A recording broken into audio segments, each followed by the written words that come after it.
Hey, welcome back to the next episode. So I'd already at this point in the van spent about 2.5 months in Texas, and I was ready to continue on the adventure in the van, continue traveling on and seeing some new things. It was time to head through the southern states, and the first one along the way was Louisiana.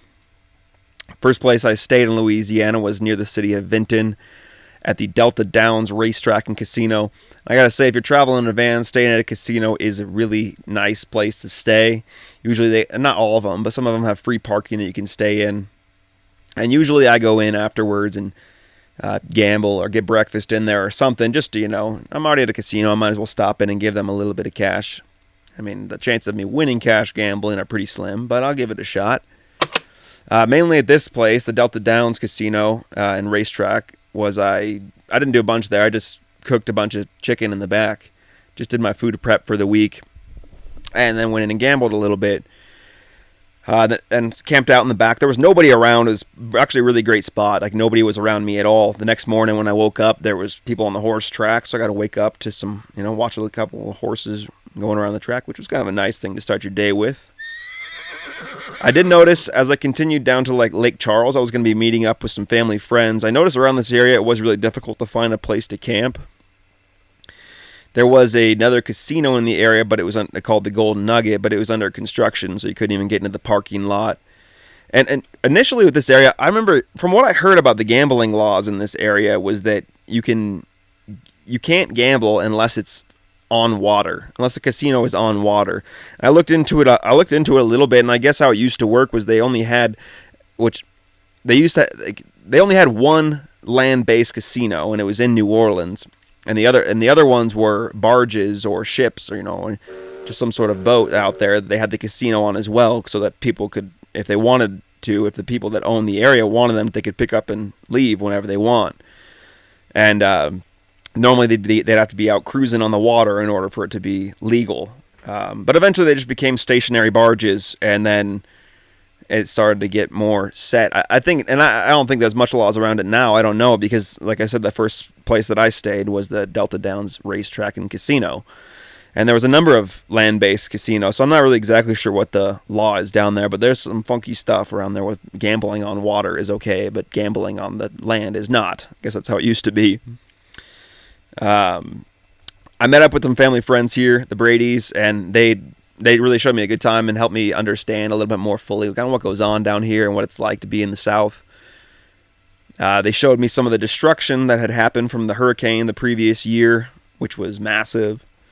They took me through drive-through daiquiris, which you can go through, and they have a menu of 100 different daiquiris you can get, and you can just drive through, and they're not non-alcoholic. They're actually real daiquiris. While I was down here, I had some Cajun treats and delicious Creole food. The Brady's brought me to the crawfish boil, which was my first time ever having that, which was awesome. A lot of work, but it was a really delicious, fun time. Good experience. Definitely, if you're in the South, something to check out. A couple other things I tried down here were po' boys. I stopped off at a place called Daryl's that was supposed to be known for that, and known for having good ones. And it's basically just like a baguette-like bread with seafood or roast beef inside. I got the roast beef.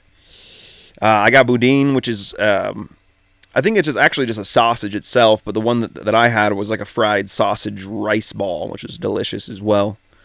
The last thing that was unique to this area, I thought, was that I'd never tried, was something called cracklin', which is just crispy fried pork fat and skin. And it's just fat fried in oil, and it was dang delicious. I don't even know what. It's kind of disgusting. I feel like as I'm eating it, I can kind of feel the fat on my waist jiggling like it's growing in the moment. I can feel a media attaching to my body. Even though I know it's not happening like that, I still feel weird just eating straight fat, even though I'm the kind of guy that likes the fatty steak. So it was right up my alley, but I could see this is not something you should be eating every day. I just felt greasy and gross, and I could see how this would be a dangerous thing to be eating every day. Once you get about halfway, 3/4 of the way through what you order, that's when I start to feel that. The first bit is like, oh, damn, this is good. Another thing you got to do when you're down there in the South is you got to see some gators. So I stopped off at this place right alongside the highway called the Gator Chateau. And It's easy to get to, yeah, right off the interstate. And basically what they do there is they just rescue little baby gators, little mini gators, until they're ready to go back out into the wild. And you can go in there and you can hold these little tiny baby gators in your hand, and you can, I don't know, it's kind of a cool experience, get up and close with them. I think they had a turtle there as well and a couple other different reptiles, but something easy to see right near the city of Jennings. A nice easy spot to stop that if you want to get up and close with some gators and not get your fingers snapped off. The next thing I wanted to do here was go down to the Tabasco factory. Unfortunately, at this time, because of COVID, the Tabasco factory was closed, so I didn't get to go check that out. Instead, right in the area was the Conrad Rice Mill, which was also closed when I showed up there, but I still kind of wandered around the mill by myself and looked at some of the attractions and I obviously didn't get the full experience because there was no tour going on. It was just me wandering around by myself, and no one told me to get out, so I ended up working fine. This is near the city of New Iberia. And the thing about the Conrad Rice Mill, it is the oldest operating rice mill in the U.S. It was founded in 1912. It was just something really that Google told me this might be something interesting to go check out in the area. After wandering around the mill for a while and not talking with anybody and kind of being confused, but impressed with like this old machinery, and I wandered over to the gift shop, which was right next door, and the lady told me that I had missed the tour, and they had some free coffee over there, which was nice. They have a whole bunch of different products of sauces and spices and rice blends, and I think nowadays like brown rice blends are kind of their main product they sell off. But if you're looking for a free cup of coffee, there's a place to stop. The lady that worked there told me that I could probably park the van at the grocery store in town. But she's like, I don't know if you can or not, but I'm sure they probably wouldn't care too much. I was like, oh, whatever. I kind of want to get a little bit farther and get closer to Baton Rouge, which I was going to stop in to next. So I continued and stayed at a welcome center and just parked, which is basically like a rest area on the side of the highway. But normally it's like on the border of it between two states, like a welcome center. This is I don't even know how to say this word.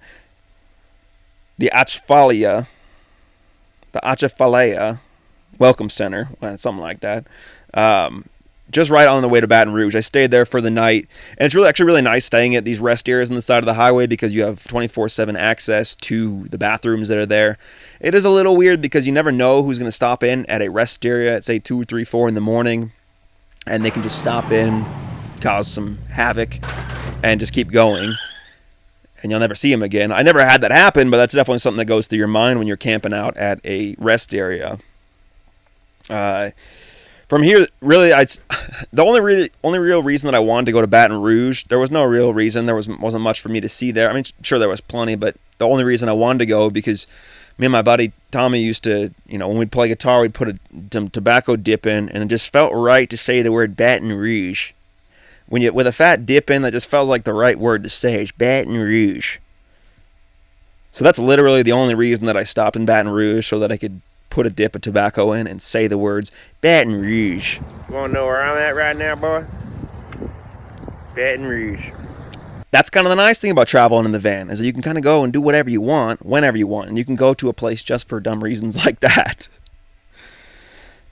Down here in the south, a couple other things that I stopped off near the city of Darrow was 2 sugar plantations, mainly sugar. They also did corn, cotton, and tobacco and a few other things, but mainly sugar plantations.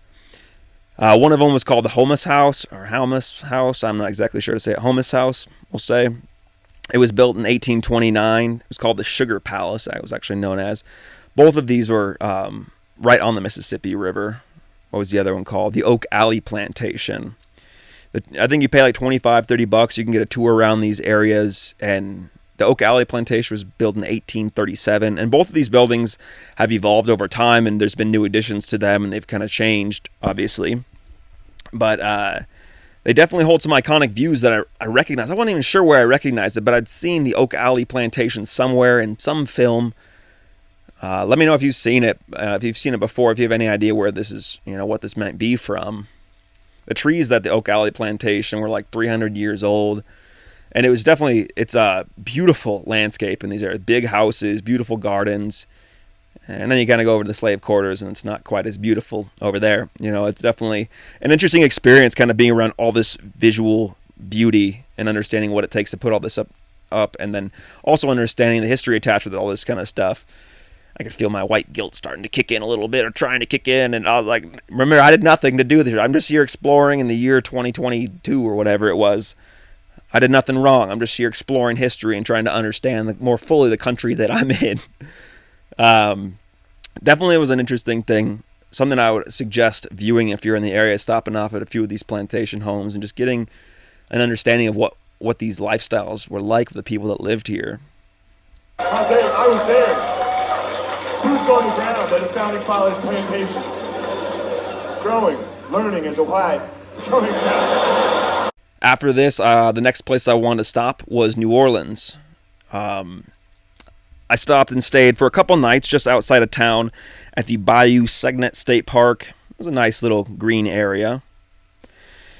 Camped out there one night and then headed into New Orleans the next day. I didn't stay there very late just because it's not very wise to be staying late night in cities with my van. I didn't think it'd be very smart to be, make myself a target like that.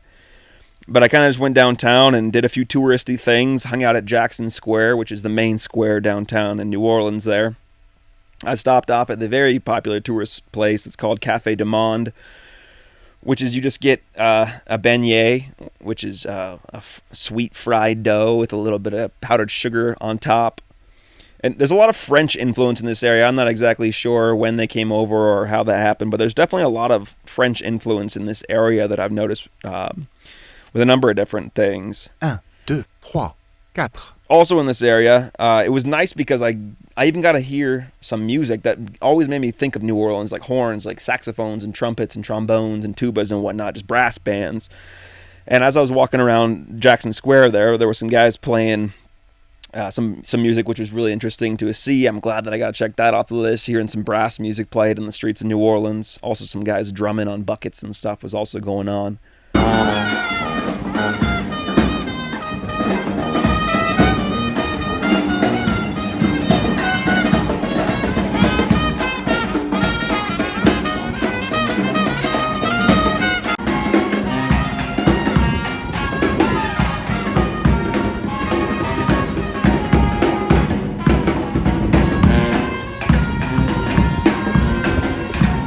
I stopped and got some gumbo, which is another southern thing you're supposed to do while you're down there. But yeah, I mean, then just wandered around until my feet started to get sore, and then I figured it's probably time to get back to the van and cruise back to the state park. After New Orleans, I mean, I didn't really stay much in Mississippi or Alabama. There really wasn't much that I had on my list to see. I was excited to get down to Florida and get down to some warm weather and to something completely different. And Florida was a state that I was excited to get to. So I moved fast through these two states, Mississippi and Alabama. Really the only spot that I stopped, again for another goofy reason, was in Mobile, Alabama, because of one of the old original YouTube videos that went viral was when they had a leprechaun show up in Mobile, Alabama. To me, it look like a leprechaun to me. All you gotta do is look up in the tree. Who else seen the leprechaun? Say yeah! Yeah!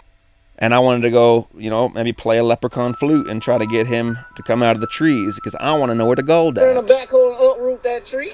I want to know where the gold at. I want the gold. Give me the gold. I want the gold. Unfortunately, I didn't find any gold. But I continued on. I just cruised through and stopped. Again, that's another nice thing about being in the van is you can just stop wherever you want for any dumb reason at all. Even I can stop in a town just because a YouTube video referenced it at some point. It was interesting at this time, though, being in the van. Like, everything was going so smoothly. I'd been in Texas for this long, for probably 2.5 months or so, and everything was going smooth and easy. Like, nothing bad had happened. And I was kind of feeling like I want something bad to happen. God, if you hear me now, I'm not wishing bad things upon myself. But I'm just saying at this time, I kind of wanted something to challenge me, maybe someone to break into the van, or I witness a riot, or have someone point a gun at me or something. I don't know, something exciting, something that doesn't actually cause any permanent damage, but like a moment that forces you to see how you respond in a situation like that. I'm not even sure that I would do well in a situation like that, but part of me wanted a situation like that to occur just so I could see how it went. Like, I don't know if there's a normal thought, like just kind of praying that things, not praying, but like asking for things, like hoping in some way that like something out of the ordinary just goes wrong, just to see what happens, just to mix it up a little bit. Everything seems too easy, and part of the reason I went on this trip because I wanted a challenge. I wanted things to be different. The only thing that I'd experienced that was of any difficulty at all, really, was just being alone and getting stuck in the van once at this point in the sand, which isn't like a big deal at all. Like everything else was pretty smooth. If there's something about like, experiencing traumatic things like helps you change and helps you grow, helps you become a better, more awake person, I think. I'm not wishing anything bad happening to me, but there's something about these exciting situations and these intense situations, these moments of, see what you're capable of, see how brave you really are. I was kind of wanting for something like that to happen. I don't know, something intensely stressful, something serious where serious violence could possibly break out. I don't really want to get my ass beat or something, but maybe get in a fight with somebody just for a good reason. I don't know, something.